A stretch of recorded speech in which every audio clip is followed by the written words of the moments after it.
Dari Pak Dodi juga stres juga sih gitu, karena selain memang beliau dihujat oleh seluruh negara bangsa Indonesia.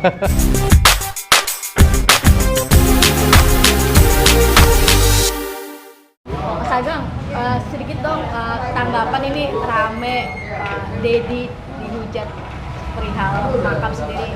Gimana ya Mas Ageng sebagai orang dekat gitu Yeah. sama Dedi?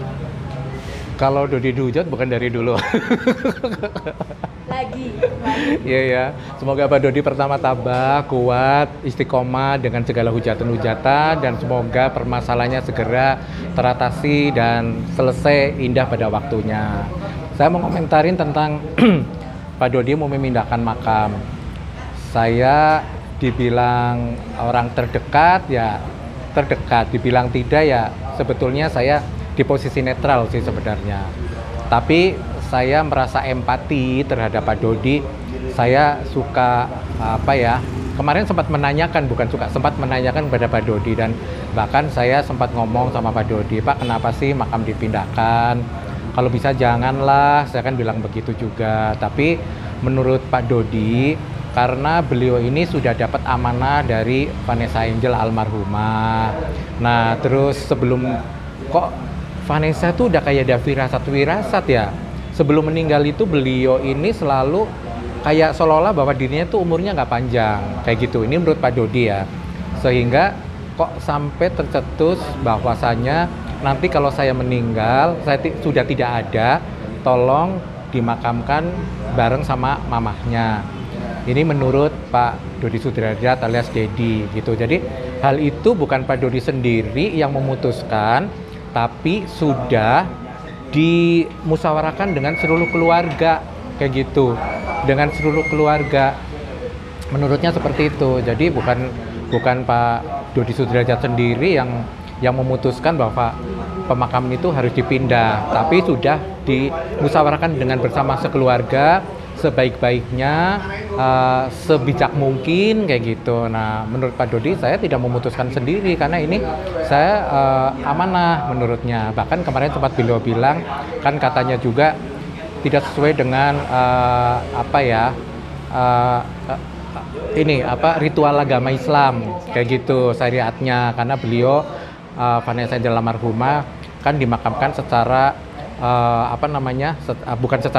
dimasukkan ke dalam kotak peti kayak gitu ya, peti gitu. Nah, dari itulah makanya Pak Dodi kepengen banget mungkin sebagai orang Islam disyariatin secara Islam, tapi dikembalikan lagi ya itu kan urusannya Pak Dodi. Kalau saya pribadi saya juga tidak setuju.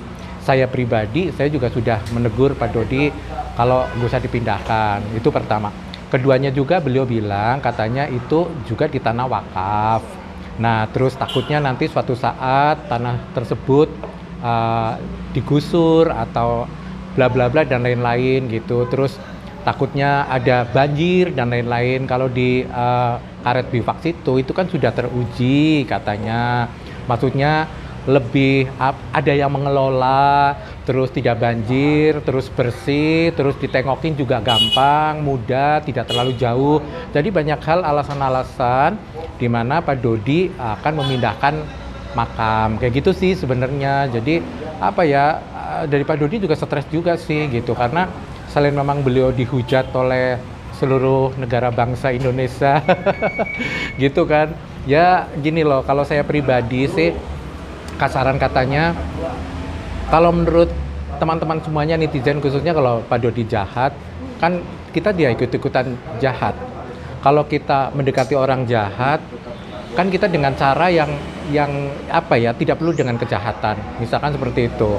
Mungkin beliau capek, atau mungkin lagi lelah, atau mungkin lagi banyak pikiran. Nah, kita kan bisa memasuki dari hal-hal yang sifatnya lebih positif, diarahkan ke yang lebih baik, dan tidak bisa kayak mengulikan telapak tangan langsung tiba-tiba orang berubah, kan nggak kayak gitu, kan pakai proses, pakai perenungan, pakai pemikiran, kayak gitu. Nah, kalau kalian hujat terus nggak ada benernya, gimana dong, kayak gitu ya. Ini sih menurut saya pribadi kayak gitu. Jadi makanya kan kadang saya prihatin, jujur aja prihatin, bukan berarti banyak yang bilang sama kita antek lah, yang bilang begundal lah, yang bilang semacam-macam tetek bengek. Saya sengaja tidak pernah membalas karena takut melebar kemana-mana. Jujur, saya mau dibilang, mau dimaki, mau di apa silakan aja. Karena kalau saya balas satu akan merembet kayak gitu. Dan apa yang dikatakan netizen kadang-kadang juga belum tentu benar kayak gitu. Karena kan kita yang tahu, kita yang jalanin, kita yang hari-hari suka bareng.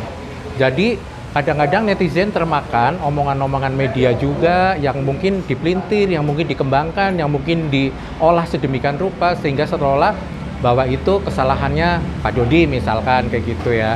Nggak kayak gitu juga, karena aku suka bingung, banyak YouTube yang suka nulis komentar dan berita dengan judul yang sangat seram kayak gitu. Contoh misalkan, ini contoh, rumahnya Deddy Sudrajat digerebek, padahal kita lagi di sana enggak, mana-mana aja siapa yang gerebek misalkan.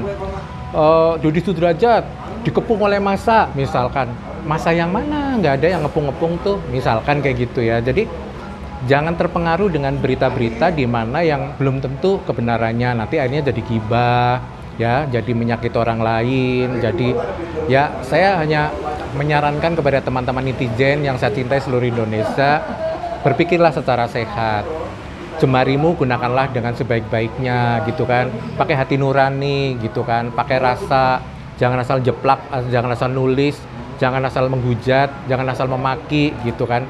Ingat, umur kita nggak ada yang tahu, mungkin kita masih besok mati hari ini, detik ini, kita nggak ada yang tahu. Ngapain sih kita mesti meninggalkan hal-hal yang negatif-negatif ya kan gitu kan. Jadi ya kita mari sama-sama, di dunia ini tidak ada manusia yang sempurna kayak gitu ya. Jadi ya semua ada kesalahannya, ada kesalahpahamannya gitu. Jadi jangan berpikir jejak rekam, bingung deh jejak rekamnya terus ya, kasarnya begitu. Itu kan jejak rekam kadang-kadang juga belum tentu benar kayak gitu. Jadi ya marilah kita bersama-sama menyikapi dengan sebijaksana mungkin. Kan kalian sayang sama Vanessa, kalian juga sayang sama Gala ya kan, sayang dengan keluarganya Bapak Faisal yang terhormat. Jadi setidak-tidaknya kalau permasalahan ini tidak melebar kemana-mana, cepat selesai, kan orang fokus ke Gala. Katanya Gala biar kepengen jadi manusia yang soleh, yang sukses, yang bisa dibanggakan oleh seluruh keluarga dan bangsa ini, karena Gala dicintai oleh seluruh masyarakat Indonesia. Jadi ya mari kita sama-sama selesaikan masalah ini, jangan ditambah-tambahin, jangan dibesar-besarin, jangan dibumbu-bumbuin. Mari kita tutup ya kan, biar Mas Bibi almarhum dan Mbak Vanessa almarhumah juga tenang di sana, damai di sana ya kan kayak gitu. Jadi Galanya juga nanti kedepannya bisa menjadi orang yang diharapkan oleh seluruh masyarakat Indonesia gitu.